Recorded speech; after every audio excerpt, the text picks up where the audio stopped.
صباح الخير والجمال والسعادة عليكم يا حلوين، عاملين ايه؟ يا رب تكونوا كويسين وبخير. وحشتوني كتير من اخر فيديو. تعالوا بينا نعمل بودر الهوت شوكليت الخطير اللي اثبت نجاحه الفترة الاخيرة.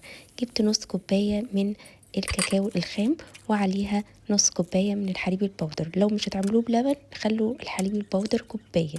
حطيت رشة صغيرة من النسكافيه عشان الولاد الصغيرين والسهر. لو عايزين تزودوا طبعا نحط معلقة هيكون تحفة. حطيت 3 معالق من النشا، 3 معالق كبار ممسوحين، و2 معلقة من الكريم كراميل الباودر. وكمان حطيت رشة الفانيليا هتعمل لي نكهة حلوة جدا الهوت شوكليت. وكمان حطيت رشة الملح هتعزز لي الطعم وتعمل معادلة خطيرة. والسكر طبعا حسب الرغبة. والمارشميلو مش اي مارشميلو نستعمله، لازم يكون عليه باربيكيو، يكون بتاع شوي مخصص للشوي. محدش هيقولكوا على المعلومات دي غير عندي في قناتي.